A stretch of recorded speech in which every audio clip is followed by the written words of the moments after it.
Hi ready, welcome back to balcony.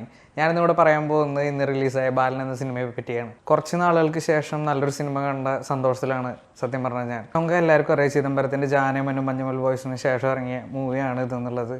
So പുള്ളിയുടെ ഒരു craftsmanship ഇതിൽ കണ്ടിന്യൂ ചെയ്തു പോകുന്നുണ്ട്.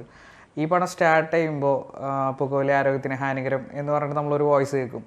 ആ വോയിസ് കേൾക്കുമ്പോൾ നമുക്ക് കുറച്ച് ഇത് ആരുടെ വോയിസാണ്, കൈൻഡ് ഓഫ് വേറെ ആരും കിട്ടിയില്ലേ ഈ വോയിസിനെ എന്നുള്ളൊരു സംഭവമൊക്കെ നമുക്ക് വരും. പക്ഷേ അതന്നെ നമ്മൾ ഹാഫ് ടൈം കേൾക്കുമ്പോൾ നമുക്ക് മനസ്സിലാവും, ഈ ആളാണ് എന്നുള്ളൊരു സംഭവം. അതേപോലെ ഒരു ക്യാരക്ടർ ഇതിലുണ്ട്. ശരിക്കും പറഞ്ഞാൽ പുള്ളിക്കാരിയാണ് ഇതിലെ ഷോ സ്റ്റീൽ ചെയ്ത് പോയിട്ടുള്ളത് എന്നാണ് എനിക്ക് തോന്നുന്നത്. പിന്നെ എടുത്തു പറയേണ്ടത് ഇതിലെ പെർഫോമൻസുകളാണ്. നല്ല അടിപൊളി പെർഫോമൻസുകളാണ് ഇതിലെ ആക്ടേഴ്സ് കാഴ്ചവെച്ചിട്ടുള്ളത്. പ്രത്യേകിച്ച് ആ കുട്ടി, അതേപോലെ ലീഡ് റോൾ ചെയ്യുന്ന ഫർസാന പാലത്തിങ്കൽ എന്ന് പറഞ്ഞ നെയിം ഭയങ്കര ഇമ്പോർട്ടൻ്റ് ആണ്. ഒരു അമ്മയുടെയും മോൻ്റെയും ഒരു ലൈഫ് പറഞ്ഞു പോകുന്നൊരു സിനിമയാണിത്.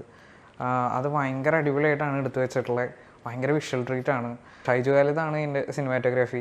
അതേപോലെ തന്നെ എടുത്തു പറയേണ്ട വേറൊരു സംഭവം എന്ന് പറഞ്ഞു കഴിഞ്ഞാൽ ഇതിൻ്റെ മ്യൂസിക്കാണ്.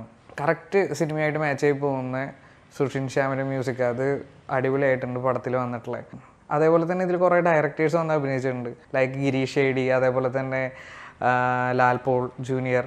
പുള്ളീനൊക്കെ ശരിക്കും കാണുമ്പോൾ ഉണ്ടല്ലോ ഈ പടത്തിൽ, അതായത് കുറേ ഭാഗത്തിലൊക്കെ ശരിക്കും പുള്ളിയുടെ അച്ഛൻ്റെ ആ ഒരു ചായ, അല്ലെങ്കിൽ അച്ഛൻ്റെ ആ ഒരു സൗണ്ട്, അതേപോലെ തന്നെ അച്ഛൻ്റെ ആ ഒരു ആക്ടിങ്, ആ ഒരു സംഭവമൊക്കെ ശരിക്കും ഫീൽ ചെയ്യും പടത്തിൽ. പിന്നെ എടുത്ത് പറയേണ്ടത് ടോവിനോയുടെ പെർഫോമൻസാണ്. ടോവിനോ ഒരു നെഗറ്റീവ് ഷെയ്ഡിലാണ് ഈ പടത്തിൽ വന്നിട്ടുള്ളത്. സോ അറിയാലോ, ടോവിനോ നെഗറ്റീവ് ഷെയ്ഡ് ചെയ്യുമ്പോൾ ഭയങ്കര അടിപൊളിയായിട്ടാണ് എപ്പോഴും ചെയ്തേക്കുക. അതുമാത്രമല്ല, ഈ പടത്തിൽ അഭിനയിച്ചിട്ടുള്ള ചെറിയ ക്യാരക്ടേഴ്സ് വരെ ഭയങ്കര ഡെപ്ത്ഫുള്ളായിട്ടുള്ള ക്യാരക്ടേഴ്സാണ്. അവരെല്ലാവരും വന്ന് സൂപ്പറായിട്ടാണ് ചെയ്ത് വെച്ചിട്ടുള്ളത്. സോ ആരും മിസ് ചെയ്യാണ്ട് ഈ പടം കാണാം. ഭയങ്കര അടിപൊളി മൂവിയാണ്. So see you on next video. Bye by.